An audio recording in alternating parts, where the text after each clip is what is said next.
أيها الناس كلوا مما رزقناكم واشكروا لله إن كنتم إياه تعبدون. Surah Al-Azim. Wahai hamba-hamba Allah, ya ayuhan nas, wahai manusia, kulu mimma razaqnakum, makanlah, carilah rezeki yang kami kurniakan kepada kamu. Mimma razaqna, rezeki-rezeki yang kami kurniakan, yang kami hadiahkan, yang kami pinjamkan kepada engkau. Washkuru lillah, dan bersyukurlah. Jangan sesekali engkau lupa untuk mengucapkan terima kasih.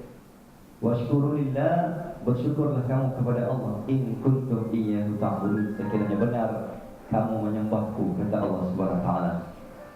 Yang saya hormati, yang saya muliakan, insyaallah tuan-tuan, sekali lagi pimpinan, pegawai, semua peringkat dan semua peringkat di Jabatan Mufti Pulau Pinang, juga di AADK Pusat Falak Syekh Tahir Pulau Pinang, dan semua yang unit, semua jabatan yang terlibat dalam menjayakan program Riyadul Jannah, program kita panggil sebagai program GST.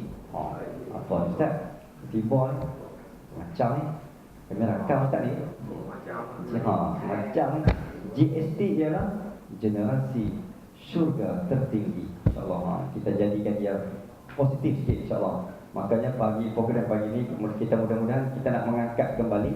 Rupanya kita adalah generasi syurga tertinggi. Memang kita asal dari syurga.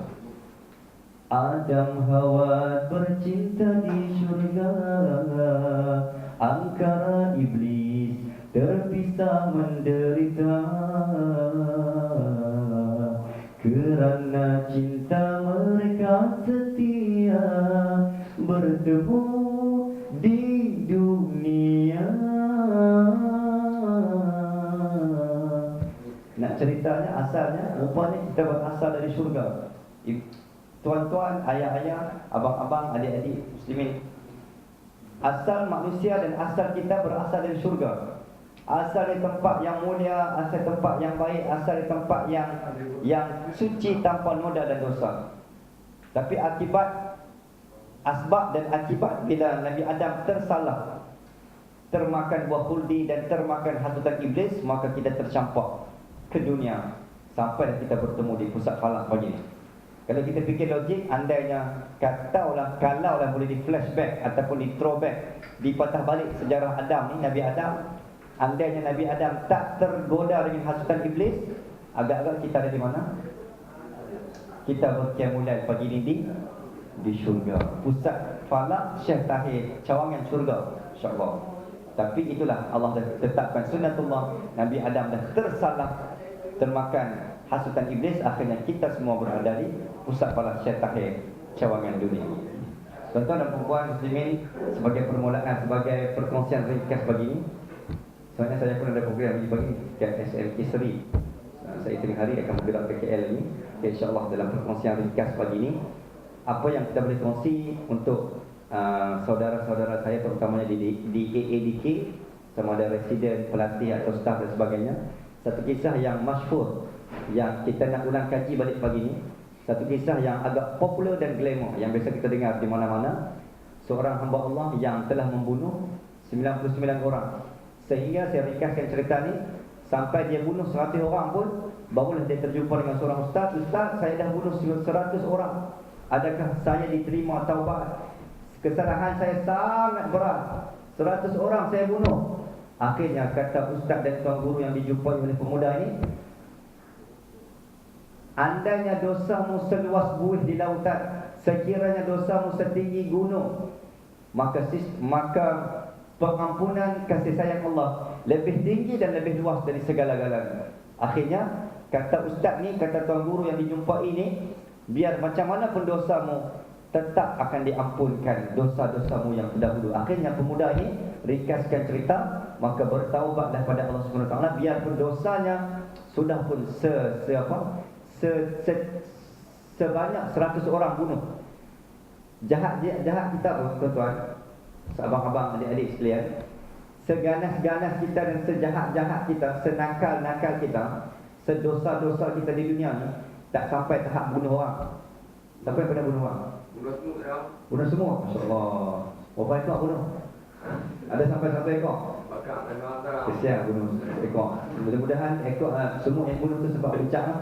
Insya-Allah. Kan, supaya dia tak tuntut dia ambil akhirat nanti. Kan, masya-Allah. Dia nak ceritanya sejahat-jahat kita, kalau orang yang bunuh 100 orang pun Allah boleh ampun. Apa lagi kita yang tak pernah bunuh orang, yang hanya bunuh semua. Yakin dan percayalah, maka Allah boleh ampun sekadar bunuh semua. Jadi bunuhlah. Jadi bunuhlah. Jadi kesian, bukan suruh bunuhlah, tapi nak ceritanya rupanya setinggi mana pun dosa dan kesalahan kita dengan Allah, pastinya Allah akan ampunkan selagi mana belum sampai nyawa ni, tak sampai lagi di tulang ataupun di halkum. Satu. Yang keduanya saya nak kongsikan program kita pagi ni, yang Kemula ni umpama dia macam ni tuan-tuan. Pensel, ya, pensel.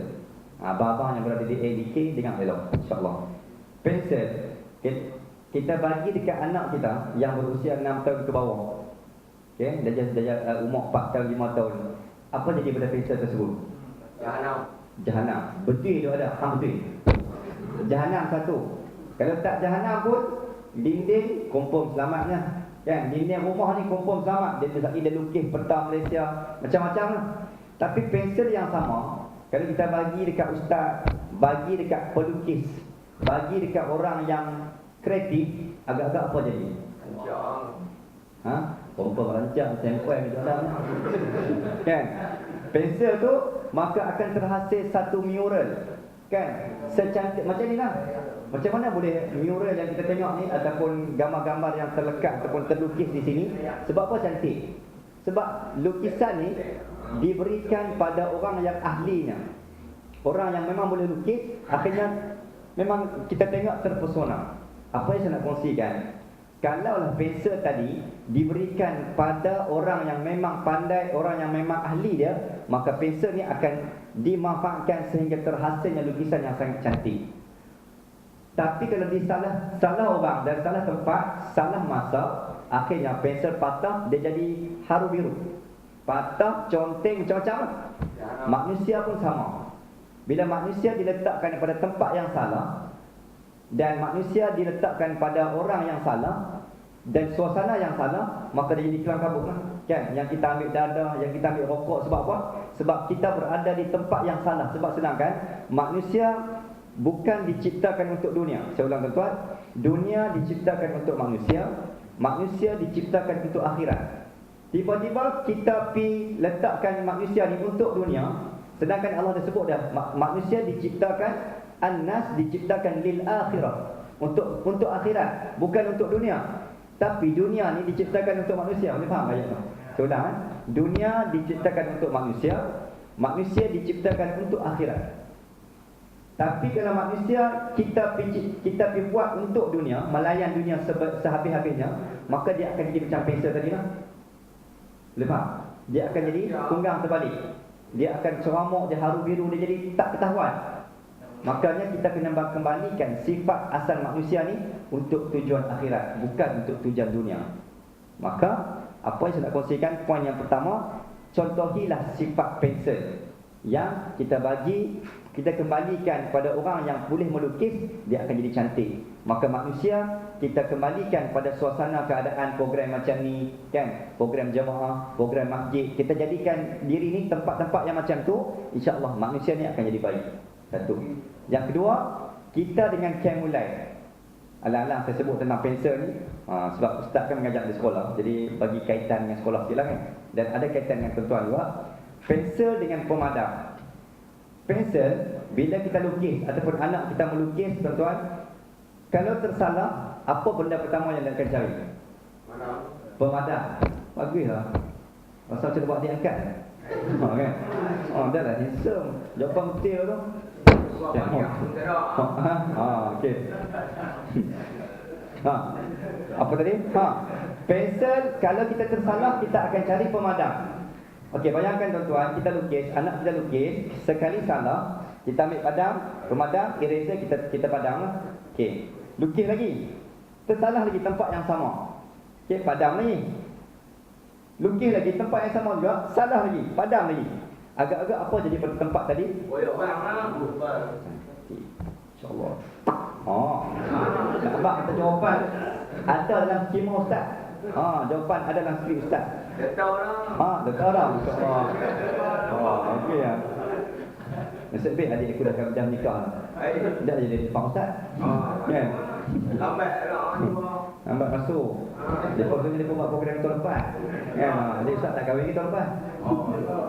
Kawan dah jodoh. Okey.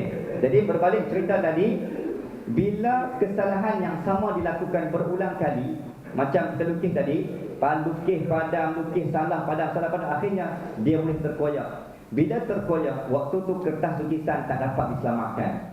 Makanya kita dengan kesalahan, manusia dengan dosa, umpama kita dengan qiyamulail. Bila salah, maka padamlah dengan qiyamulail, padamlah dengan taubat. Tapi jangan sampai kesalahan tu di tempat yang sama berulang kali sampai dia terkoyak, maka tak dapat diselamatkan. Anda mampu mengubah. Maksudnya kesalahan ni biar sekali je. Kalau kita buat pula bukan kesalahan yang sama. So kita dengan qiyamulail, kita dengan taubat, kita dengan istighfar, kita dengan doa, umpama kita dengan pemadam dengan pensel. Bila pensel tersalah, pemadam yang tolong padam. Yang kedua. Yang terakhir, apa yang saya nak kongsi tuan-tuan, tadi saya sebutkan tadi, dunia untuk manusia, tapi manusia untuk akhirat. Okey, cerita dia dunia, manusia, akhirat. Okey, 3 benda, dunia, manusia, akhirat. Umpama pelari battle. Okey, pelari battle, first runner. Dia berlari kan ke garisan, sedia lari sampai pada pelari kedua. Okay, bayangkan dunia ni pelari pertama, first runner, kan lari. Yang pelari kedua dia akan up, kan disebabkan sebut up, maka pelari pertama akan fast better. Bayangkan pelari kedua ni dia tak pergi lari dekat pelari ketiga, ada kepatut dia patah balik kat pelari pertama. Yang kawan duk bengkak, yang nala rekut punya duk tunggu, kan bengkak semacam lah, weh, siapa tak lari aku duk tunggu. Pelari ketiga duk tunggu pelari kedua. Tengok pelari kedua patah balik kat pelari pertama. Apa jadi? Maka tim tu confirm disqualify, akan diisytiharkan kalah sebab orang lari terus meluru ke hadapan. Yang patah balik siapa? Dia buat lancar bagi video sempoi lah. Okey, maka dunia tadi umpamanya diciptakan untuk manusia. Kita pegang dunia, yang ada patah balik kat dunia pasal apa? Maka kita guna dunia untuk menuju ke next track yang bernama akhirat. Barulah boleh sampai ke next track yang bernama syurga. Tapi bila kita patah balik ke dunia, maka akhirat takkan sampai. Sebab orang duk tunggu situ lah, kan? Dan kita akan diisytiharkan kalah serta gagal dalam pertandingan tersebut. Jadi saya rasa itu dapat, boleh faham kan ya? Boleh faham kan? InsyaAllah mudah-mudahan perumpamaan itu akan mampu sedikit membantu saya dan mampu membantu tuan-tuan untuk memahamkan apa hubungan kita dengan qiyamulail dan kenapa manusia, anak-anak remaja ataupun orang tua kan, masyarakat kita hari ini jadi semakin tunggang terbalik. Sebab apa? Gejala-gejala sosial yang sangat sial itu berlaku sebab tadilah, sebab manusia tidak dikembalikan dengan sifat kemanusiaannya, kan? Pensel salah letak tempat, maka dia jadi tunggang terbalik. Maka kita kena kembalikan sifat manusia yang asal. Sebab apa tuan-tuan? Sebab apa kita rasa bagus pagi ni? Ustaz, saya rasa baguslah pagi ni, rasa kalau mati pagi ni confirm syurga. Sebab apa kita rasa macam tu? Rasa tenang, rasa bagus sebab tadilah, sebab kita dah kembalikan sifat manusia dan sifat hati pada tempatnya. Tempat macam ni, duduk dengan orang baik, berzikir, dengar nama Allah, maka sifat hati dikembalikan, confirm rasa baik. Maka mudah-mudahan kita akan mengembalikan sifat manusia ke tempat-tempat asal yang seperti ini. Barulah benda-benda yang negatif tu akan mampu dikurangkan. Kalau tak boleh buang pun, sekurang-kurangnya mampu dikurangkan sedikit demi sedikit, InsyaAllah. Sekadar itu yang dapat dikongsikan. Mudah-mudahan untuk panduan saudara-saudara saya yang berada di ADK, dia macam hidup kita ni umpama, banyak umpama Ustaz bagi hari ni. Umpama pensel, umpama pelari battle, dan last kali umpama kita dengan handset. Handset kalau barnya berkurang, baterinya, kita akan sibuk cari, kita akan sesak nafas. Cepat ni handset dia nak mati ni. Kita rasa macam terputus hubungan dengan dunia, tak boleh kontak, tak boleh WhatsApp. Kita akan cari charger, ketepom, cucuk, bubuh dinding, tengok charger bateri berjalan, lega rasanya. Okey, itu kalau handset. Berapa orang yang bila hatinya hubungan radar bateri dengan Allah semakin kong ni. Berapa orang yang akan resah gelisah, pergi cari masjid, pergi cari surau, pergi cari qiyamul, pergi cari orang baik untuk mengecas kembali bateri hati, perasaan, radar dia dengan Allah. Macam mana dia sibuk cari handset kalau handsetnya boleh padam bateri.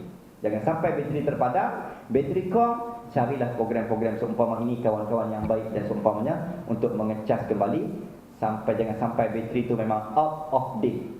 Okey, boleh faham tak? Cuba kita belajar hari ni, ulang kaji balik. Manusia umpama pensel, maka letaklah pensel pada orang yang ahlinya di tempatnya. Yang kedua, manusia umpama pelari battle, jangan patah balik, berlarilah ke hadapan menuju ke akhirat. Yang terakhir, apa pun jadi, carilah ruang dan peluang untuk menghidupkan bateri hati, iman, takwa, zikir, Al-Quran, program-program baik Taman Syurga macam ni, supaya bateri hati iman kita ni tidak terpadam dan tidak terus mati sebelum kita mati. Sekadar itu yang dapat dikongsikan. Saya mohonkan kemaafan anda yang ada kekurangan dan kecacatan. Mudah-mudahan Allah ampunkan dosa-dosa saya sebab dengan program kita pagi ini, dan juga mengampunkan dosa-dosa kita yang ada di sini. Mudah-mudahan Allah berikan kita kekuatan untuk terus kekal dalam suasana kebaikan, untuk mengembalikan sifat manusia dengan kemanusiaan, sifat hati dengan suasana syurga. Sesungguhnya kita adalah GST, generasi syurga tinggi, ada mampu banyak. Aku tahu yang ada wa astagfirullahalazim wa billahi taufiq wal hidayah. Wassalamualaikum warahmatullahi wabarakatuh.